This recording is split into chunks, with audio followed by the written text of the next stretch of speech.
Roosevelt kept up his smiling facade during those introductions at Yalta, but he was hiding a terrible secret. He was being treated for an enlarged heart and congestive heart failure. His doctors took care to ensure that his health condition remained under wraps, but those who knew him well were in no doubt that the president had a life-threatening illness. "I was terribly shocked at the change since our talks in Washington," wrote Averell. "The signs of deterioration seemed to me unmistakable." He was concerned that Roosevelt wouldn't have the stamina to negotiate effectively when dealing with Stalin. Arthur Burst felt the same, having seen the president at close quarters during the Tehran Conference. "A man weary in spirit," he wrote. "The good-humored, benevolent uncle had become a shadow of his former self." End quote.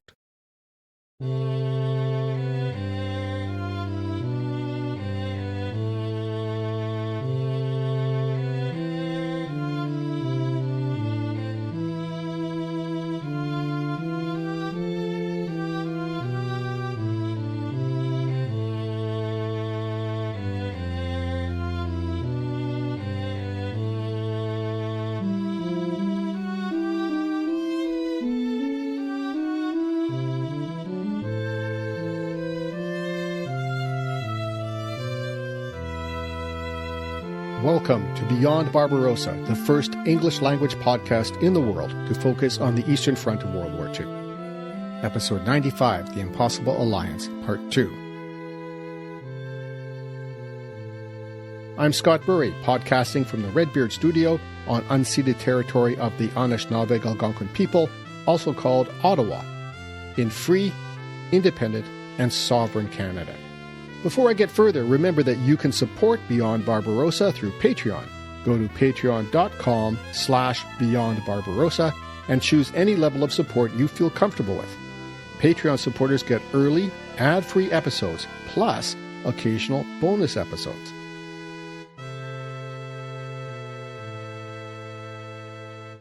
This week, we're continuing our look at the Yalta Conference of February 1945, where the big three Allied leaders of the Second World War, that is, U.S. President Franklin Roosevelt, UK Prime Minister Winston Churchill, and Premier of the Union of Soviet Socialist Republics, Joseph Stalin, met and made decisions that determined the shape of the end of the war, and as it turned out, the shape of geopolitics for decades, what's been called the world order.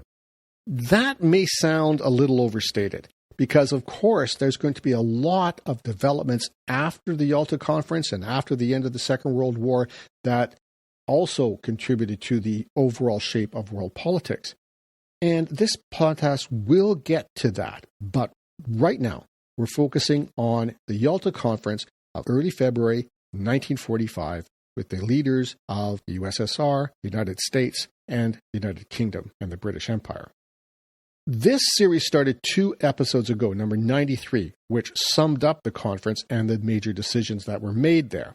That summary left us with a number of questions about just why those decisions were made when they seem either vague or often contrary to the interests of the United States or United Kingdom, and unevenly favorable to Stalin's Soviet Union, and also is perplexing that many of those were not really carried out the way that it would seem they were framed. So if you haven't heard episode 93, I strongly recommend that you pause this episode and go back and listen to it. Also, this episode is a continuation of a conversation that began last episode with Giles Milton, author of a number of books. So if you haven't heard that one, listen to episodes 93 and then 94, and then come back to this one. I'll wait. All caught up? Great. So, again, a quick recap on the top decisions agreed by the leaders of the big three, that is, the United States, United Kingdom, and the Soviet Union. The big one was the demand for Nazi Germany's unconditional surrender. The country would then be split into 4 occupied zones, one each for the US, UK, the USSR, and, after Stalin grudgingly accepted it, one for France. But that sector would be formed from portions of the US and British zones. Stalin refused to give up any of the territory that would be under his direct control. Then Germany would be denazified and demilitarized. War criminals would be tried and sentenced. Prisoners of war and displaced persons, those taken for slave labor in Germany, for example, as well as those who fled the fighting as the front moved, they would all be returned to the countries they came from, whether they wanted to return or not. Another decision was that Germany would pay reparations for the damage it had caused in its war. Originally, some astronomical figure was mentioned, but it was completely unrealistic. So the final decision was some of these reparations would be repaid in the form of forced labor, primarily in the USSR. The next decision was that the countries once occupied or dominated by Nazi Germany in Central and Eastern Europe, from Czechoslovakia to Bulgaria to Greece, would be independent, as self-governing, and would have free elections. We'll come back to that. The USSR would join the nascent United Nations, Roosevelt's pet project.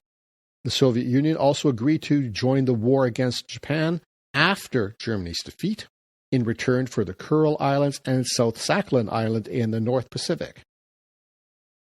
And then we get to the most problematic item of discussion at Yalta, Poland. Remember that World War II started when Germany and then the Soviet Union invaded and divided the country between themselves in September 1939.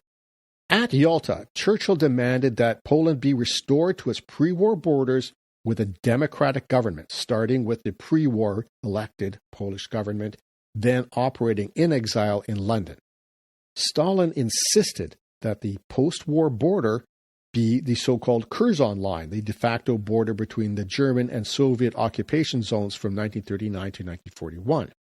This meant appropriating territory from eastern Poland into the Lithuanian and Ukrainian Soviet Socialist republics and compensating Poland with German territory on its western side, including about half of East Prussia plus territory to the west. In effect, shifting Poland about 150 kilometers westward. In the process, the USSR took Königsberg, now Kaliningrad, and the Soviet Union also incorporated the 3 Baltic states it had occupied in 1940. These became the Soviet Socialist republics of Estonia, Latvia, and Lithuania. Churchill argued against these conditions strenuously. As we heard last episode, the British Prime Minister said, quote, "For Great Britain, the fate of Poland is a matter of honor." End quote. Stalin retorted, "If Poland is a matter of honor for Mr. Churchill, it is a matter of life and death for the Soviet Union." Good point.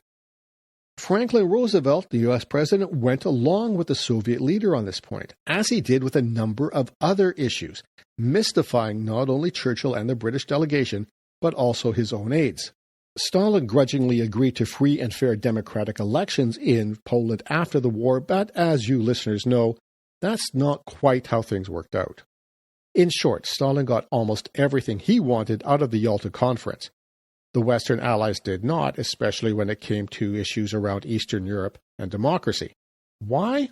To help understand that, I turn to Giles Milton, whose latest book devotes a lot of pages to the Yalta Conference. That book is The Stalin Affair, the impossible alliance that won the war. The opening quote about U.S. President Franklin Roosevelt was taken from that book. As I mentioned last episode, this book is different from most histories I've read about the Second World War and about the Eastern Front. It looks at the relationships that held that impossible alliance together. Last episode, Giles and I spoke about UK Prime Minister Winston Churchill, his ambassador to the Soviet Union, Archie Clark Kerr, and of course the communist dictator, Joseph Stalin. That was a full episode and a fascinating one. Today, Giles and I continue our conversation, focusing on the party to the conference that we didn't quite get to, the United States and its leader, Franklin Roosevelt, as well as his right-hand man and ambassador to the USSR in 1945, Averell Harriman, and one more person who is often overlooked in the major histories of World War II, but who had a profound impact behind the scenes. So without further ado, let's get into it.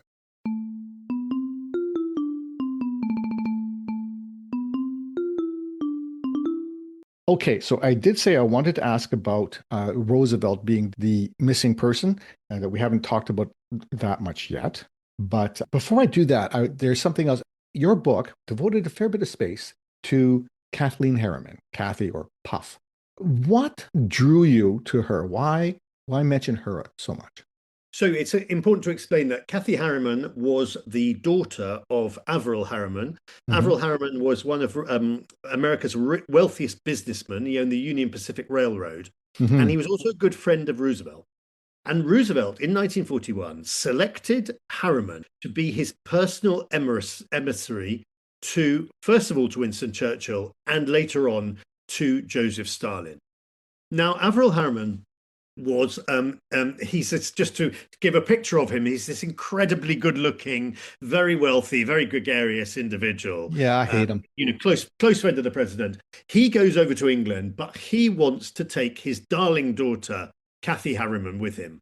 Kathy Harriman in 1941, she was a glamorous 23-year-old American socialite. She was a gregarious, she was extremely intelligent, and she was a very glamorous sidekick to her father, but she was ultimately to prove a lot more than that.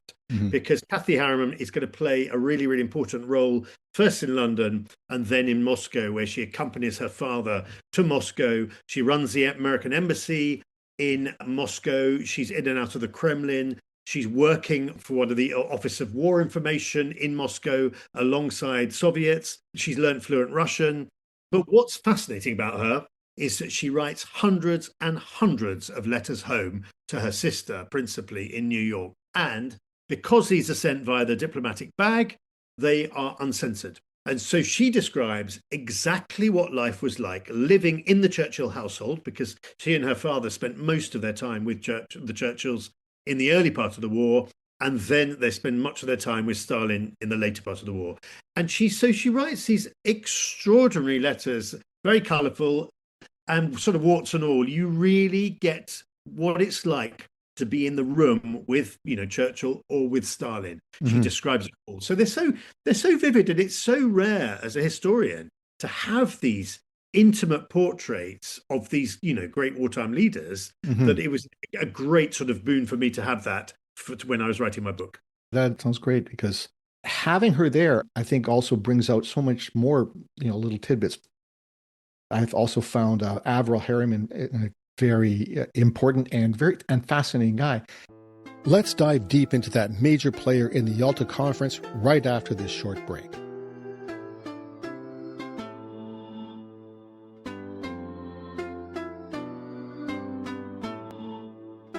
This episode is brought to you by the Eastern Front Trilogy, the true story of a Canadian man, Maurice Bury, drafted into the Soviet Red Army in 1941, just in time to be thrown between the jaws of the USSR and Nazi Germany at the launch of the greatest land invasion in history, the monstrous war called Operation Barbarossa. The Eastern Front Trilogy is the story of the largest and deadliest side of the Second World War, seen through the eyes of a man who was there from the earliest days in 1941 through Germany's grinding occupation of Ukraine and finally to the savage end of the war in Berlin. You can find 3 individual volumes as ebooks exclusively on Amazon, or purchase a 3-volume complete paperback on any online book retailer or at your local bookstore. To learn more about the Eastern Front Trilogy, visit scottburyauthor.com. As Scott elegantly describes in each episode of Beyond Barbarossa, the war on the Eastern Front was truly gargantuan, both in terms of its geography and its destructiveness. But given that there is so much territory to cover, and that so many millions of men were involved in the fighting, it's perhaps inevitable that some battles from the Eastern Front get overlooked.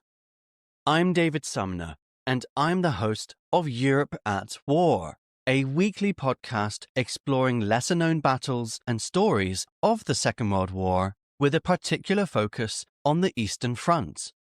From the drama of thousands of trapped German soldiers and terrified civilians attempting to break out of the Halber pocket, to the unexpected and blistering counterattack launched by German forces on the Red Army during the Battle of Bautzen.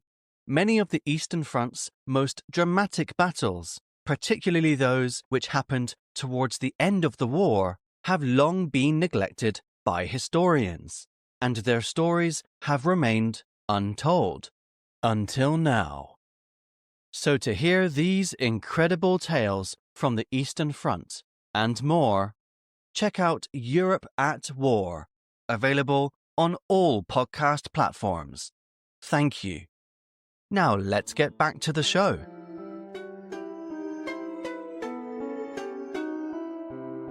Welcome back to episode 95 of Beyond Barbarossa. I'm Scott Burry in the Redbeard studio, talking with Giles Milton about his book, The Stalin Affair, The Impossible Alliance That Won the War, and about the Yalta Conference of February 1945. Giles's book focuses on the people involved in the Big Three alliance, the US, UK, and USSR. Not only the top leaders, but also others who, just outside the spotlight, had a profound impact on the alliance. People like UK Ambassador Archie Clark Kerr, US Ambassador to the USSR Averell Harriman, and his daughter Kathleen Puff Harriman. I've also found Averell Harriman a very important and fascinating guy. And then reading about his relationship with Churchill's daughter-in-law Pamela, and the fact that Kathy knew about it and seemed, quite accepting that, this is just what Daddy does. It's worth for your listeners pointing out what happened, that within a week of Averell Harriman arriving in England in 1941, he is in bed with the Prime Minister's daughter-in-law. So, they enter into the relationship. So Averell and Pamela Churchill end up in bed together under the Churchill's roof. I mean, this is quite extraordinary. Pamela is married to Churchill's son, and yet he's gone off to war. Right. And so she's in bed with Averell Harriman. And we now know that the Churchills, Winston and his wife, knew that this was taking place. And I think they probably thought this was no bad thing. We talk a lot in this country of the special relationship between Britain and America. Well, this was cementing that relationship on a very personal basis. Yeah, okay. Yeah. Let's see if we can have more of that. I don't know. I don't think in the current climate, Ed, would be quite as accepting. But as you pointed out, the sort of the atmosphere of that level of that, if I may use the word class of people in both the UK and the United States was, they were promiscuous, and it seemed, that's just the way things are. They were simply in and out of each other's bedrooms. Just on the special relationship, of course, we sort of look back at the wartime, certainly in this country, in Great Britain, with sort of slightly rosy tinted, vision of it all. Mm-hmm. In fact, the special relationship between Churchill and Roosevelt was not special at all. They really didn't get on. They didn't see eye to eye on anything. They were constantly trying to curry favour with Joseph Stalin. So Roosevelt would try and have private meetings with Stalin. Churchill would try and have private meetings with Stalin and get one up on the other. So there was this constant competition between Churchill and Roosevelt, which makes for some very unsavoury reading. Well, some of the things I read, Roosevelt deliberately trying to put down Churchill in front of Joseph Stalin. Right. And then there's the Moscow conference when Churchill traveled to Moscow and wrote his, what he called the naughty letter. This is an extraordinary thing. So this is an example of Churchill trying to get one up on Roosevelt. Mm-hmm. He flies to Moscow in 1944 and tries to do a private deal with Stalin by which they split up Europe into spheres of influence. And so he literally writes this out on a note. He says to Stalin, well, look, we're not that interested in Romania, so you can kind of have Romania, but we're very, very interested in Greece, so we want Greece. Right. And it was literally done on that level, And this is fairly extraordinary, given that Churchill hadn't consulted the British Parliament, he hadn't consulted his ministers. More importantly, he hadn't consulted the people of Eastern Europe and their various governments in exile in London. This was his own initiative between him and Joseph Stalin. And part of the point of it was to get one up on President Roosevelt. And it was like 50% influence shared between us and you in Romania, and 25-75. And how would that work? Well, that's a very good question. He wrote it down on this sheet of paper and he pushed it across the table to Stalin. And Stalin just put a big tick on it, and so he approved of it. But Churchill actually said, this is a very naughty document. It became known as the naughty document. Right. And he said people would be shocked if they saw what we've just done. Well, of course, they would be shocked for the reasons I've set out, because no one had been consulted about this. And ultimately, this whole thing was stillborn anyway, because by the time they came to discuss this further at Yalta in 1945, as I previously said, Stalin's Red Army was already in possession of all these places anyway, Right. so it was too late. What was Averell Harriman? I think, to me, maybe the most important Western representative in Moscow, especially by the end of the latter years of the war. What was his relationship and what was his impression of Stalin? So it's very interesting. He arrives in Moscow and is greeted sort of like the multi-millionaire uncle we all wished we had, because Stalin befriends Averell Harriman because he knows two things. Averell has the direct ear of the president, and two, Averell can get things done.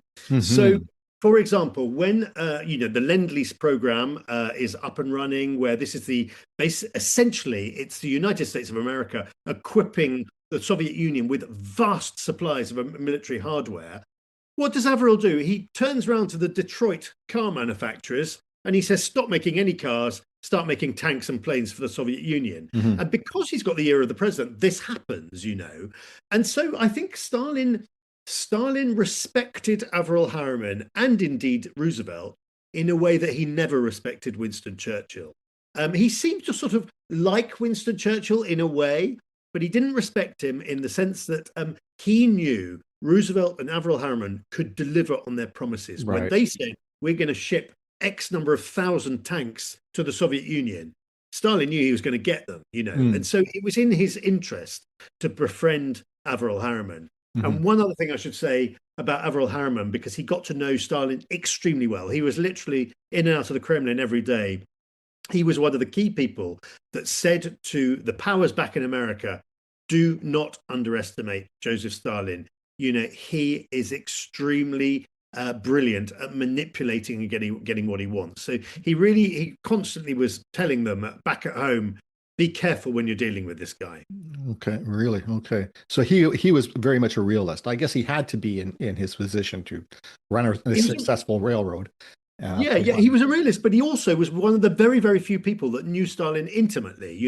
He was holding meetings with him on a pretty much daily basis. So he was really speaking from a position of strength. Like he knew what he was talking about. So it was pretty much too late by the time they started to listen to him back in Washington and realize that he was indeed correct. Right. That Stalin had a master plan for post-war Europe, and that master plan involved the Red Army controlling most of it. Right. So that brings us to my big question. People like Averell Harriman tried to warn Roosevelt about this. But when Roosevelt gets to Yalta in February 1945, first of all, he refuses to discuss any presentation or plan for going into the meeting with Churchill. And then he thinks he's going to charm Stalin. He feels, and I think he's probably justified in this, that he can be more charming than Churchill.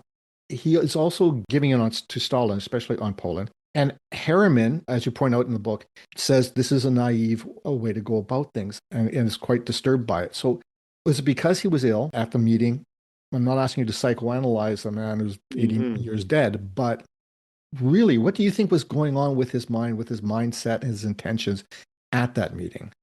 I think it's really important to stress that Roosevelt was not just ill at Yalta, he was dying. He had congestive heart failure, and of course he would be dead. By April, he would be dead. So this is the last couple of months of his life. And when he arrived at Yalta, he arrived at Saki Airport in the Crimea and then was driven to Yalta.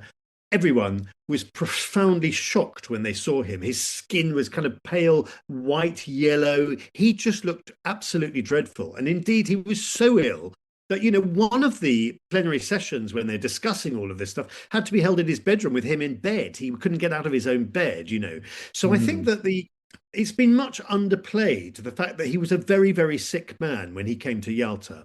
He was also staggeringly naive, I think, when dealing with Joseph Stalin. At least that's what all his American aides said. And so, for example, take the Baltic states. This was a very, very important point. What's going to happen to the Baltic states at the end of the war? Stalin says, well, we're in control of them already. The Red Army's in control of them. We'll have a plebiscite. We'll ask the people what they want. And Roosevelt rather naively says, oh, that's a very good idea. That sounds great, And all his aides are sort of banging their heads together thinking, this is a crazy idea. Doesn't he realize that any plebiscite, run by Joseph Stalin is going to go the way that Joseph Stalin wants it to be, to go? And so that was one fundamental error of Roosevelt's, was his naivety. And the second thing that was really shocking to Churchill was he said, we're going to demobilize the American army as soon as we possibly can. And this was music to the ears of Joseph Stalin. There'd no longer be American soldiers in Europe, which meant that the Red Army would be the only surviving military power in Europe, And Churchill himself was profoundly shocked when he heard this, because he just thought, that's terrible. The imbalance of power that's going to leave in Europe is an open invitation to Stalin to take over everything. Yes. So Roosevelt had to have been informed. I mean, he had to have the same information that Harriman and Churchill and others had, Archie Clark Kerr as well. Did he just sort of put that aside? Did he think he could overcome Stalin's monstrosity? I mean, Roosevelt, one of his great goals, well, he had two great goals at the Yalta Conference, really. The first, and it's very important, and here in Britain we tend to forget it, is that the ongoing war in the Pacific is proving incredibly costly in American lives. And so one of the goals that Roosevelt had was to bring Stalin into the war in the Far East, which on paper at least he's successful, because Stalin agrees to sign up to sending the Red Army to fight that war against the Japanese. The second goal that Roosevelt has, and this is perhaps because of his illness and he knows he's a dying man, is that he believes the new world order is going to be guaranteed by this new organization called the United Nations, which is going to be set up. And he's desperate to get Joseph Stalin and the Soviet Union to sign up to the United Nations, which is going to become, if you like, the world's policeman. This is going to look after take care of the world. And in that, he's also successful. So from Roosevelt's point of view, these were his two great goals, and he's got them both, So he feels he's done his bit and he's succeeded. And also, don't forget, he's deeply hostile to the British Empire, and he'll be very happy to see the demise of the British Empire. And so he's in no way does he want to support Churchill, whose great goal is to preserve the British Empire into the post-war period. So hugely conflicting goals between America and Great Britain in 1945. Let's take one more short break and then get into some interesting developments after 1945.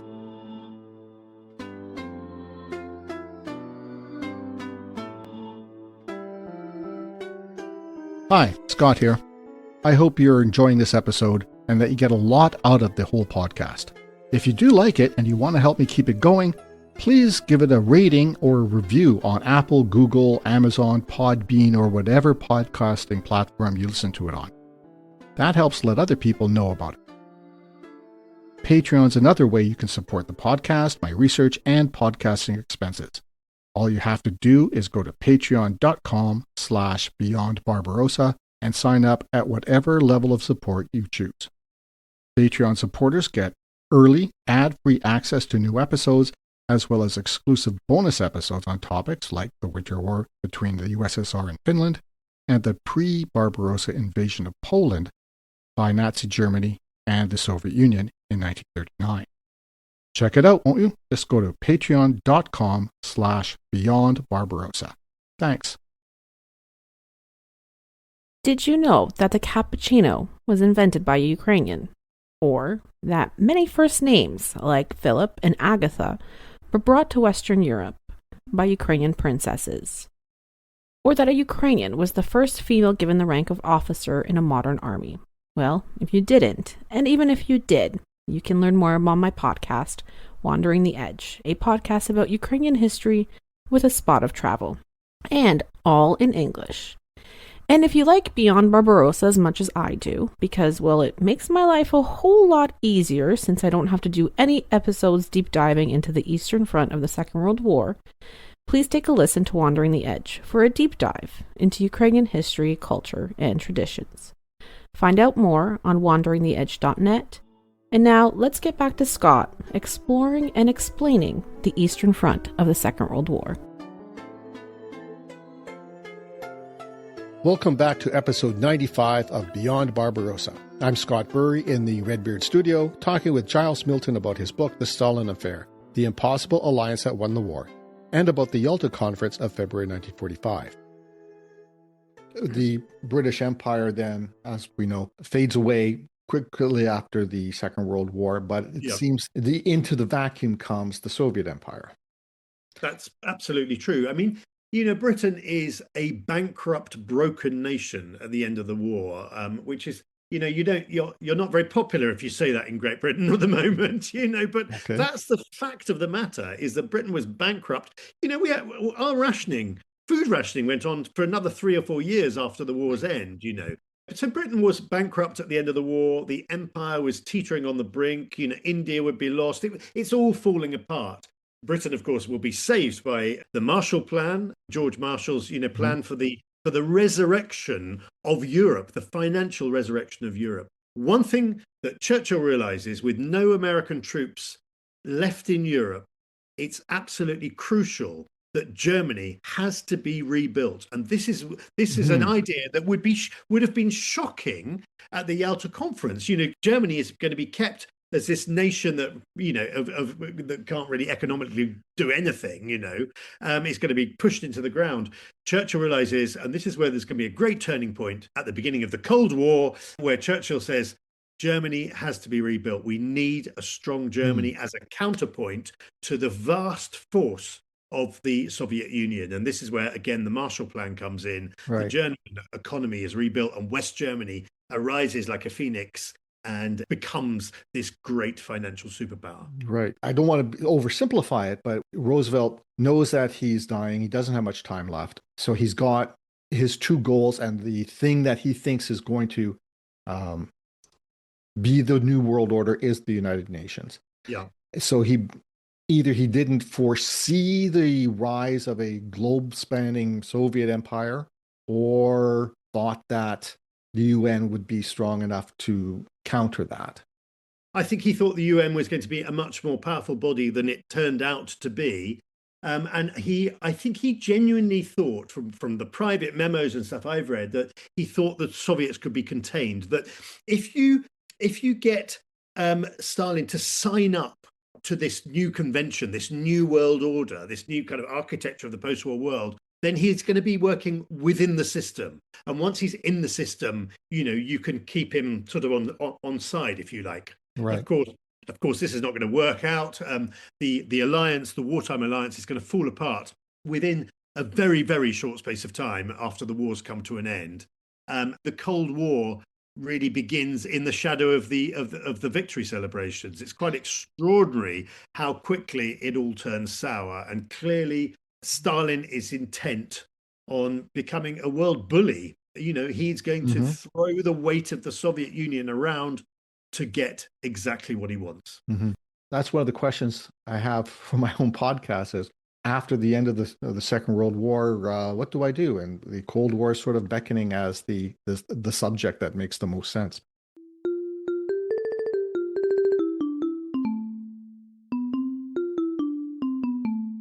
One thing you mentioned before we started recording is the resurgence of Stalin as a cultural figure in Russia under Putin. That, Khrushchev, of course, repudiated Stalin in the 50s. Then by the 90s, when the Soviet Union ended, statues were pulled down and so on.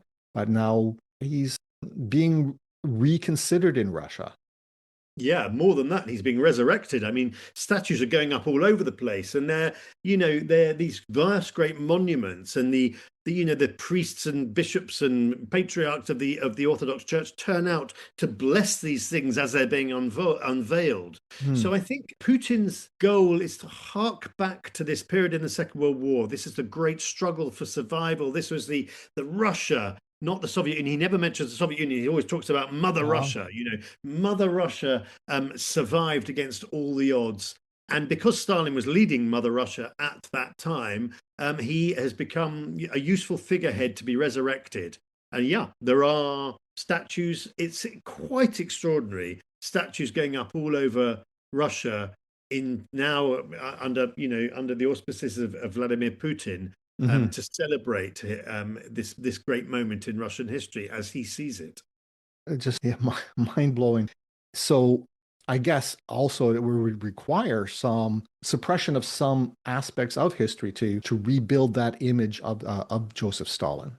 Yeah, but the Russians are very good at this. I mean, Stalin did it himself during the war. There was an extraordinary moment in about 1942, 1943, where he realizes that a lot of Russians, they will not fight for the Communist Party, but they will fight for Holy Mother Russia, as he sees it. And so suddenly there's this great change. He doesn't mention the Communist Party anymore. He gets rid of his portraits of Karl Marx and, of Engels and all these people, and he replaces them with the old Tsarist generals. It's quite extraordinary. The British ambassador goes into Joseph Stalin's study at one point, and all the old pictures have been taken down, and he's looking at all these portraits of the Tsars and his generals and everything. And so Stalin was not averse to rewriting history or resurrecting ghosts from the past when it suited him. He would never have done this a few years earlier, but he realized it was in his interest to get the people behind fighting for Holy Mother Russia. And so that's precisely what he did. And I think, Putin's doing a very, very similar thing now as well. Yeah, totally, really, really frightening in many ways. We're coming close to the end of our time. So I'm going to ask you, you mentioned you were in Ottawa to research another book. So can you tell the listeners what they can look forward to from the pen or the typewriter of Giles Milton? This is a big Arctic adventure. It's a story from the early years of the 20th century of an explorer who tried to claim the entire high Arctic for the British Empire. He was a visionary. He believed that the future of the world would depend on the rare metals, the oil and the gas that was available in the Arctic. And he also, being a very good friend of the Wright brothers, who'd invented the aeroplane, he realized that the flight times for example, from Great Britain to Japan were slashed by thousands of miles if you could fly over the North Pole. And in those days, of course, you had to refuel planes every few hundred miles. And so he said the islands of the Arctic were going to become incredibly important in the future. And so he launches this extraordinary adventure to try and not only claim these islands, but colonize them. And that is where it all went very badly wrong. And happily, in the archives in Ottawa are many, many of the documents that I needed to tell this story. Wow. And can you tell us the name of this adventurer? He is called Stephenson. He was born William Stevenson. He changed his name to Stephenson. I can't even pronounce his first name. Is sort of Wilhelma because he wanted to sound more like a Viking. He was of Icelandic origin originally, from hundreds of years back. He was very proud of his Viking roots, and so he changed his name to Stephenson. And he's a fascinating character.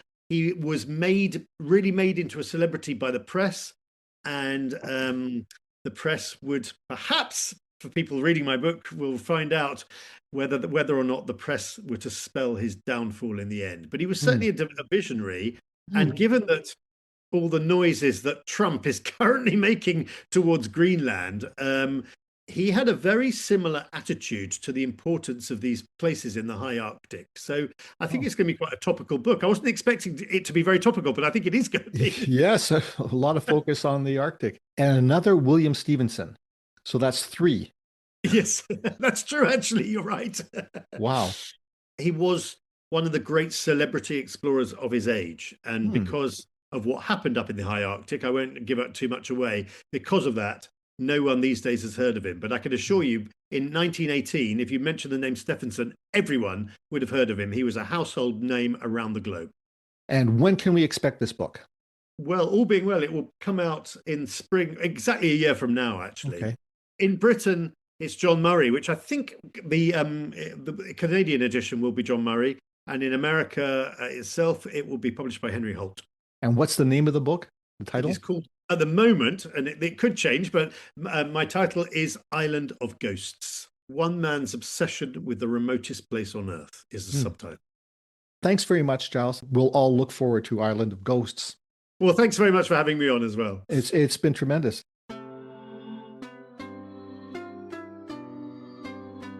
We've reached the end of this three-part series into the Yalta Conference. Thanks one more time to my gracious guest, Giles Milton. I put links to his website and many interesting books in the show notes and on the webpage for this episode.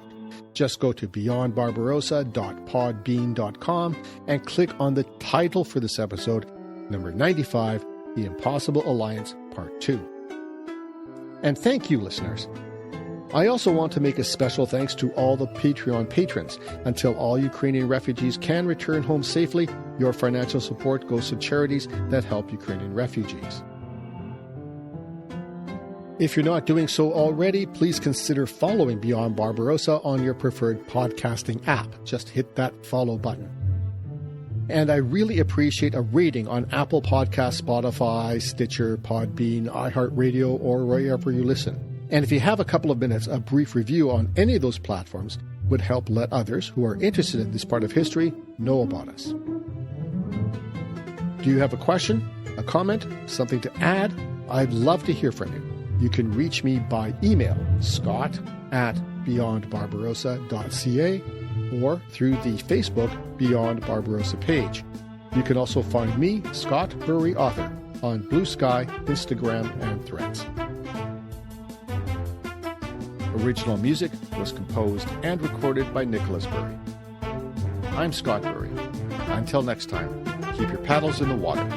Slava Ukraina, Viva le Canada.